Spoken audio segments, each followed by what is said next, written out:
Assalamualaikum warahmatullahi wabarakatuh. Selamat pagi, salam sejahtera untuk kita semua. Shalom, Om Swastiastu, salam sehat untuk kita semua. Ini adalah pertemuan kita yang kedua, mata kuliah manajemen sumber daya manusia. Di pertemuan sebelumnya, kita sudah membahas kontrak perkuliahan.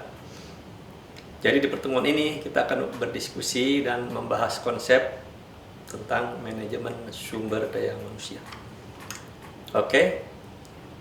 Apakah Anda tahu, kalau nantinya setelah lulus dari pendidikan di Poltekkit, Anda akan menjadi aparatur sipil negara atau ASN, atau yang sebelumnya disebut pegawai negeri sipil di lingkungan Direktorat Jenderal Pemasyarakatan Kementerian Hukum dan HAM.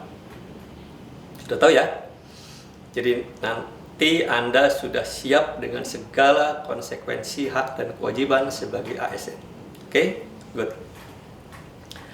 Jadi ketika Anda menjadi aparatur sipil negara, tentu akan menghadapi, mengalami, menjadi pelaku, menjadi objek, dan menjadi subjek dari manajemen sumber daya manusia atau MSDM. Bagaimana hal itu bisa terjadi? Kita akan diskusikan masalah ini di mata kuliah MSDM dalam 12 sesi pertemuan selama 1 semester. Oke? Baik. Menurut saya, menjadi ASN adalah pilihan. Menjadi pejabat adalah amanah. Dan nanti ketika Anda pensiun dengan bahagia adalah sebuah anugerah. Semoga Anda semua, kita semua yang sudah memilih di jalur ASN dapat mencapai karir yang setinggi-tingginya dan berbahagia. Ada yang bilang, kalau saat sekolah bahagia, saat bekerja kaya raya, saat meninggal masuk surga. Mudah-mudahan kita seperti itu semua ya. Amin. Dalam dunia kerja, baik institusi maupun industri atau perusahaan, berorganisasi, pasti sangat membutuhkan sumber daya manusia. Sumber daya manusia atau SDM yang juga dikenal dengan sebutan human resources menjadi penting karena akan memberikan dampak yang signifikan bagi kemajuan perusahaan atau organisasi atau lembaga atau institusi. Sumber daya manusia dalam perusahaan dapat melahirkan potensi-potensi keuntungan bisnis yang tidak pernah terduga sebelumnya. Ya, sebab SDM adalah kunci yang memastikan kemajuan suatu industri atau organisasi. Pada instansi pemerintah atau organisasi pemerintah tentu akan dihadapkan pada tuntutan untuk memberikan pelayanan terbaik. Karena tusi pemerintah adalah memberikan pelayanan kepada masyarakat. Kualitas layanan institusi atau lembaga pemerintah diukur dari seberapa puas masyarakat merasakannya. Semakin tinggi tingkat kepuasan masyarakat, maka peran ASN sebagai SDM sangat strategis dan sangat penting. Oke, mengapa Anda perlu belajar tentang manajemen SDM? Sebagai PNS, sebagai ASN, mengapa Anda perlu belajar SDM? Apa itu manajemen SDM? Ada dua pengertian dari manajemen sumber daya manusia. Pertama adalah manajemen itu sendiri, yang kedua adalah sumber daya manusia. Apa itu manajemen? Kalian tahu? Menurut John D. Miller, manajemen adalah proses memimpin dan melancarkan pekerjaan dari orang-orang yang terorganisir secara formal sebagai sebuah kelompok untuk memperoleh tujuan yang diinginkan. Ingat, tujuan yang diinginkan.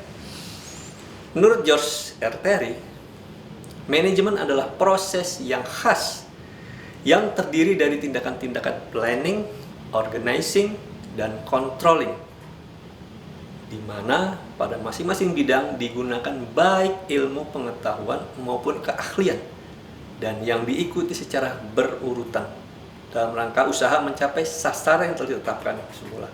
Ingat, mencapai sasaran yang telah ditetapkan semula. Pendapat ahli lain menyatakan bahwa ini menurut Kimball ya, manajemen terdiri dari semua tugas dan fungsi yang meliputi penyusunan sebuah perusahaan, pembiayaan, penetapan garis besar kebijakan, penyediaan semua peralatan yang diperlukan, dan penyusunan kerangka organisasi serta pemilihan pejabat-pejabat terasnya. Itu konsep pengertian dari manajemen. Ada berbagai jenis manajemen. Ada manajemen organisasi, manajemen administratif, manajemen operatif, manajemen pemasaran, manajemen keuangan, dan banyak jenis manajemen lainnya. Ada banyak tentang pendapat tentang pengertian manajemen. Anda juga bisa berpendapat tentang manajemen. Menurut Anda apa manajemen itu? Silahkan. Tahu? Menurut Faisal Rifai, sumber daya manusia atau SDM adalah seseorang yang siap, mau, dan mampu memberi sumbangan usaha dalam pencapaian tujuan organisasi. Selanjutnya adalah pengertian sumber daya manusia atau SDM. Apa itu SDM? Ingat katanya tujuan organisasi. Manajemen juga tujuan organisasi, SDM juga tujuan organisasi. Ya, ada dua hal yang sama. Menurut Hadari Nawawi, sumber daya manusia atau SDM secara makro, menurut Hadari ada dua ini, secara makro dan secara mikro. Secara makro menurut beliau adalah semua manusia sebagai penduduk atau warga negara suatu negara dalam batas wilayah tertentu yang sudah memasuki usia angkatan kerja, baik yang sudah maupun belum memperoleh pekerjaan atau lapangan pekerjaan. Itu secara makro. Secara mikro menurut beliau adalah manusia atau orang yang bekerja atau menjadi anggota suatu organisasi yang disebut personil, pegawai, karyawan, pekerja, tenaga kerja, dan lain-lain. Itu dua hal menurut Hadari Nawawi. Sedangkan menurut Malayu SPH Sibuan, sumber daya manusia memiliki arti keahlian terpadu yang berasal dari daya pikir serta daya fisik yang dimiliki oleh setiap orang. Sedangkan untuk prestasi kerjanya dimotivasi oleh sebuah keinginan dalam memenuhi keinginannya. Itu menurut Pak Hasibuan. Sementara menurut Mattis and Jackson, SDM merupakan suatu rancangan dari berbagai sistem formal pada sebuah organisasi dengan tujuan memastikan penggunaan keahlian manusia. Kata kuncinya adalah keahlian manusia secara efektif serta efisien untuk mencapai tujuan organisasi atau tujuan perusahaan sesuai yang diinginkan atau telah ditetapkan. Nah, secara garis besar, SDM adalah orang-orang atau individu yang bekerja sebagai penggerak suatu organisasi, baik institusi maupun perusahaan, dan berfungsi sebagai aset yang harus dilatih dan dikembangkan kemampuannya agar mampu bekerja secara efektif dan efisien. Itu kira-kira garis besarnya SDM. Oke, itu pendapat para ahli tentang manajemen dan sumber daya manusia. Jadi apa itu manajemen sumber daya manusia? Apa itu manajemen SDM? Nah, ini menurut kawan saya nih, kawan seperjuangan saya, teman kuliah S3 saya, Pak Kasmir. Menurut beliau, manajemen SDM adalah proses pengelolaan manusia melalui perencanaan, rekrutmen, seleksi, pelatihan, pengembangan, pemberian kompensasi, karier, keselamatan dan kesehatan, serta menjaga hubungan industrial sampai terjadinya pemutusan hubungan kerja guna mencapai tujuan perusahaan dan peningkatan kesejahteraan stakeholder. Itu menurut Pak Kasmir. Sementara menurut Pak Bintoro dan Daryanto, manajemen SDM adalah suatu ilmu atau cara bagaimana mengatur hubungan dan peranan sumber daya, dalam hal ini tenaga kerja, yang dimiliki oleh individu secara efisien dan efektif, serta dapat digunakan secara maksimal, sehingga tercapai tujuan bersama antara perusahaan, karyawan, dan masyarakat secara maksimal.